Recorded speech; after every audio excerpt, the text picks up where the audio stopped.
رکعت پوری ہوگی، 2 رکعتیں، 4 رکعتیں ہیں، 3 رکعتیں ہیں، تو یہ نماز ہے۔ نماز اصل میں کیا ہے جی؟ نماز خدا کے ساتھ گفتگو ہے، ٹھیک ہے؟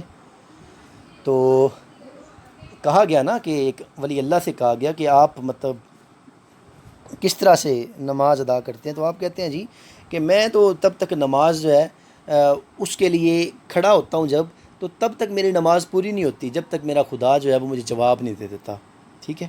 تو اس طرح نماز پڑھنی چاہیے۔ بلکہ علامہ صاحب نے کہا تھا نا، نہ وہ عشق میں رہی گرمیاں، نہ وہ حسن میں رہی شوخیاں، نہ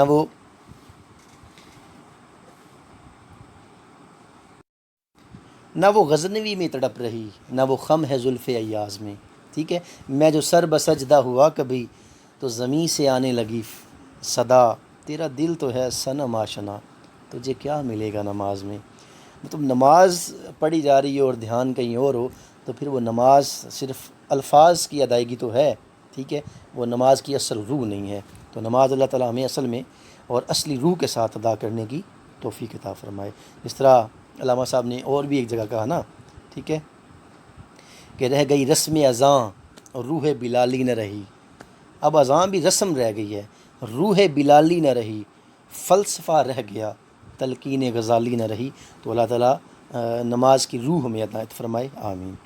ڈیش اللہ کے ہاں پسندیدہ فعل ہے، نماز، روزہ، اچھا اخلاق یا زکوٰۃ۔ تو رائٹ آپشن جی نماز اللہ کے ہاں پسندیدہ فعل ہے، اسی لیے تو 700 سے زیادہ دفعہ کہا گیا ہے۔ ڈیش کی نماز کے ابتدائی وقت اور آخری وقت میں کوئی فقہی اختلاف نہیں ہے، صرف افضل وقت میں اختلاف ہے۔ اور کون سی نماز ہے جی؟ وہ عصر، مغرب، عشاء یا پھر فجر۔ یہ لفظ ہوتا ہے جی فجر، عصر، والعصر، والفجر، والعصر ان الانسان لفی خسر، عصر، اور والفجر ولیال عشر، فجر پڑھا کریں، یہ فجر نہیں ہوتا، ٹھیک ہے؟ تو فجر کی نماز کی ابتدائی وقت اور آخری وقت میں کوئی فقہی اختلاف نہیں، صرف افضل وقت میں اختلاف ہے۔ اس کے بعد ڈیش نماز کے اول وقت میں کوئی اختلاف نہیں، البتہ اس کے آخر وقت میں اختلاف ہے۔ کون سی نماز ہے جی؟ عید، ظہر، عشاء یا مغرب۔ تو رائٹ آپشن ہے جی ظہر نماز کے اول میں کوئی اختلاف نہیں ہے، البتہ اس کے آخر وقت میں اختلاف ہے۔ اس کے بعد جی 12واں سوال اسٹوڈنٹس ہمارے پاس ہے، نماز ڈیش کا ابتدائی وقت صبح صادق سے شروع ہوتا ہے، اسے فجر ثانی کہا جاتا ہے۔ نماز عید الفطر کا، نماز عید الضحیٰ کا، نماز فجر کا، یا پھر نماز چاشت کا۔ تو رائٹ آپشن جی نماز فجر کا ابتدائی وقت صبح صادق سے شروع ہوتا ہے، اسے فجر ثانی کہا گیا ہے۔ امام شافعی، امام حنبل کے ہاں فجر کی نماز کا افضل وقت ہے کہ ڈیش میں شروع کی جائے، روشنی میں، آسمانی سفیدی میں، اندھیرے میں، یا پھر شعاؤں میں۔ تو رائٹ آپشن ہے جی امام شافعی اور امام حنبل کے ہاں فجر کی نماز کا افضل وقت یہ ہے کہ وہ اندھیرے میں شروع کی جائے۔ اذان کا لغوی معنی کیا ہے جی؟ عام کے یا نماز کے اوقات کی اطلاع ہے، اعلان عام، اور روزہ عام، حج عام، یا پھر نیند عام۔ تو رائٹ آپشن ہے جی اذان کا لغوی معنی اعلان عام کے یا نماز کے اوقات کی اطلاع ہے۔ نماز کے لیے ڈیش قسم کی شرطیں ہیں، کتنی قسم کی ہیں جی؟ 2، 3، 6، 7۔ تو رائٹ آپشن جی نماز کے لیے 2 قسم کی شرطیں ہیں۔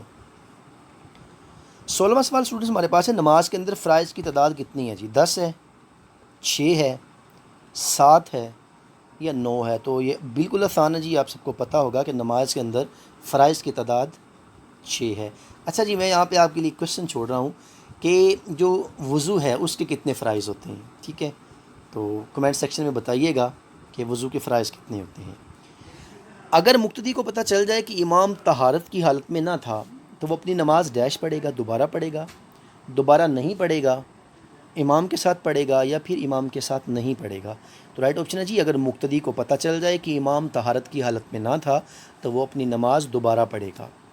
جس شخص کی نماز وقت پر ادا کرنے سے رہ جائے، جب اسے یاد آئے اس کی ڈیش فرض ہے، نماز فرض ہے، قضا فرض ہے، ادا فرض ہے، یا معافی فرض ہے۔ تو رائٹ آپشن ہے جی قضا فرض ہے، نماز وقت پر ادا نہیں کر سکا مجبوری کی وجہ سے، جان بوجھ کے نہیں، تو جب اسے یاد آئے تو اسے قضا فرض ہے۔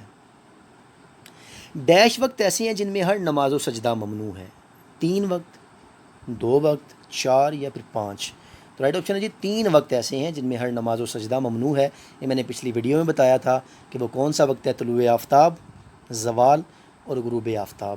کیونکہ یہود و نصارہ جو ہیں یہ بہت زیادہ اس بات پہ یقین رکھتے تھے کہ سورج جب طلوع ہوتا اس کی پرستش کرتے، یا پھر جو بت پرست ہیں، آگ پرست ہیں، سورج پرست ہیں، جب زوال پہ ہوتا تو وہاں پہ پیک پہ جا کے وہ اس کی پرستش میں سجدہ کرتے، یا پھر مغرب کے وقت جب وہ غروب ہو رہا ہوتا.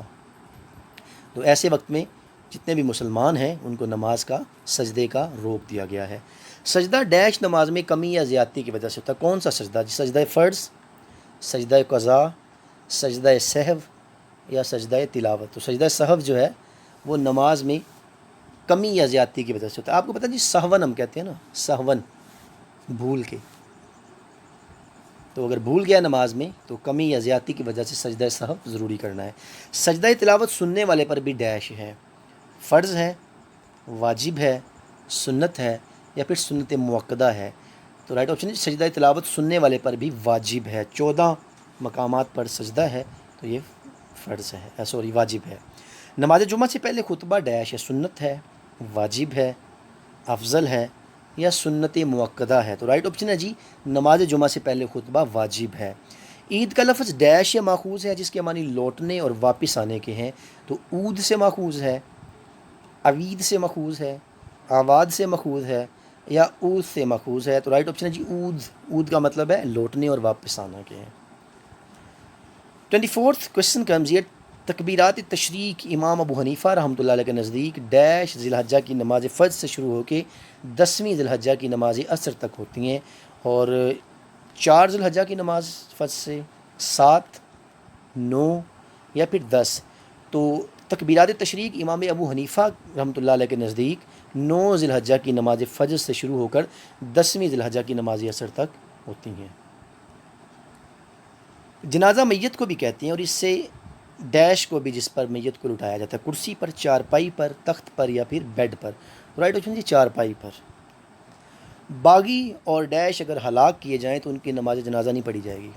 رشوت خور اور باغی، رشوت دینے والا، ڈاکو یا فوجی. تو رائٹ آپشن ہے جی باغی اور ڈاکو اگر ہلاک کیے جائیں تو پھر کیا ہے کہ ان کی نماز جنازہ نہیں پڑھی جائے گی. ڈیش کی نماز میں رفع یدین کرنے چاہیے. جمعہ کی نماز میں، عید کی نماز میں، جنازہ کی، اشراق کی یا پھر عید کی. رائٹ آپشن ہے جی عید کی نماز میں رفع یدین کرنا چاہیے. یہ مختلف ہیں جی، پھر سلفی، آگے حنفی، ٹھیک ہے، حنبلی، یہ علیحدہ علیحدہ ہر ایک کا ماننا ہے. لیکن ہم کیونکہ امام ابو حنیفہ کی یہاں پہ بات کر رہے ہیں تو ان کے مطابق رفع یدین جو ہے وہ عید کی نماز کے لیے ضرور کرنا چاہیے. اور آپ کو پتہ 6 تکبیر نماز جنازہ ہوتی ہے. عید الاضحیٰ پر کھانا پینا نماز عید کے ڈیش مستحب ہے. پہلے مستحب ہے، درمیان میں مستحب ہے، بعد میں مستحب ہے یا شروع میں. تو رائٹ آپشن ہے جی پہلے عید الاضحیٰ پر کھانا پینا نماز عید کے بعد مستحب ہے، عید الفطر کے پہلے ہے. نماز جنازہ پڑھانے والا میت کے ڈیش کے برابر کھڑا ہو. ٹانگوں کے، سر کے، سینے کے یا پھر ناف کے. تو رائٹ آپشن ہے جی نماز جنازہ پڑھانے والا میت کے سینے کے برابر کھڑا ہو.